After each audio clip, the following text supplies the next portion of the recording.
Docteur Forestier, bonjour. Nous souhaitions en ce 5 juin faire un point avec vous sur le post-Covid, c'est comme ça qu'on l'interprète au niveau des entreprises et au niveau du grand public.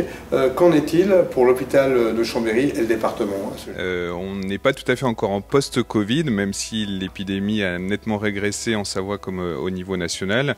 On a malgré tout encore quelques cas qui sont diagnostiqués chaque jour sur le département de la Savoie, heureusement en faible nombre, et en témoigne le faible nombre de patients également hospitalisés. On a par exemple plus de patients hospitalisés en réanimation pour Covid depuis hier.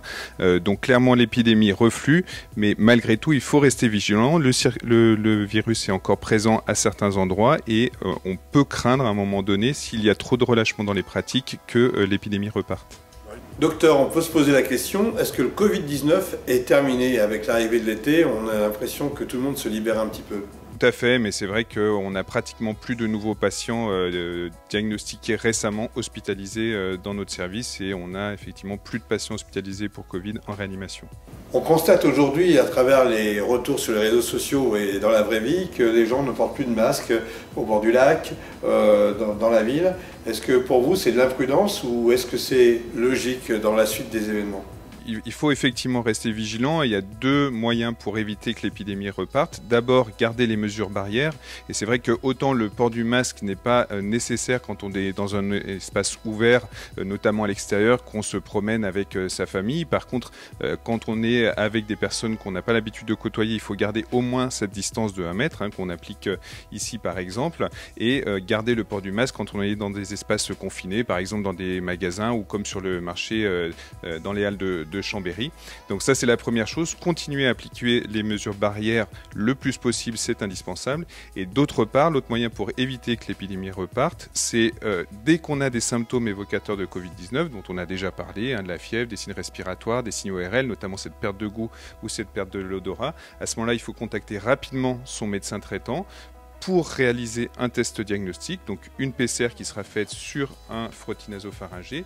Et dès lors que le diagnostic sera confirmé, il y aura une enquête qui sera réalisée pour rechercher des cas contacts et la personne malade sera immédiatement isolée. Donc c'est avec ces deux moyens-là, l'application des précautions d'hygiène, des mesures barrières d'un côté, et d'autre part l'identification de tous les patients malades prouvés et leur isolement, qu'on arrivera à éviter que l'épidémie reparte.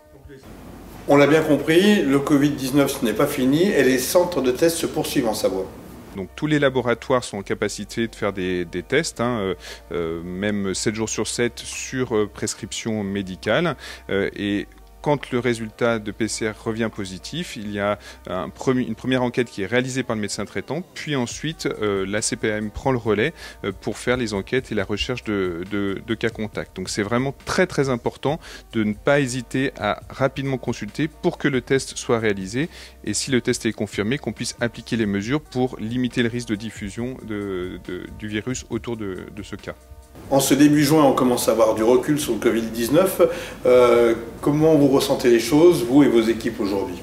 C'est vrai qu'on a vécu un événement exceptionnel en termes épidémiologiques. C'est des choses qui surviennent 2-3 fois par siècle, pas plus, avec cette fois-ci un impact particulier sur le fonctionnement des structures hospitalières de par le nombre de patients qui sont arrivés en un peu de temps. On a eu vraiment la chance en Savoie, comme on l'a déjà dit, de bénéficier du confinement, d'avoir aussi quelques jours pour se réorganiser avant que la vague de malades arrive.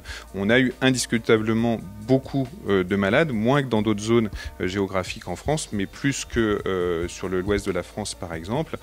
On a eu la chance de pouvoir faire face grâce à notre organisation et au temps qu'on a eu avant. Et maintenant, l'enjeu c'est que ça ne revienne pas. Mais si tout le monde applique les mesures correctement, on n'a pas de raison de voir réapparaître un aussi grand nombre de patients en même temps. Très clairement, docteur Forestier, le message que vous voulez faire passer, c'est de rester vigilant.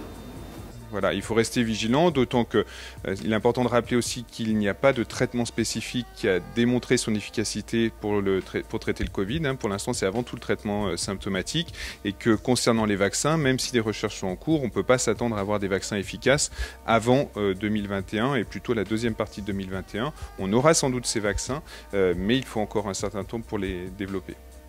On entend à la radio, à la télévision, que ça pourrait disparaître et revenir après l'été. Qu'en est-il à vos yeux ?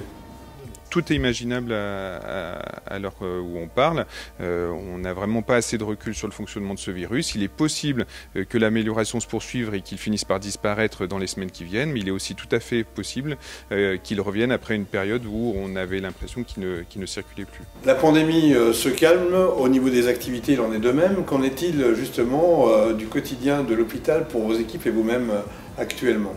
Concernant notre activité clinique, on revoit effectivement des patients qu'on a l'habitude de voir qui viennent pour autre chose que des problématiques de Covid.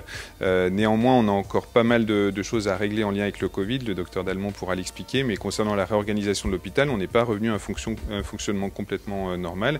Et donc ça nécessite encore pas mal de réunions et de réflexions pour s'adapter à cette période de levée progressive du confinement. Docteur Forestier, merci et à très bientôt sur Savoie News.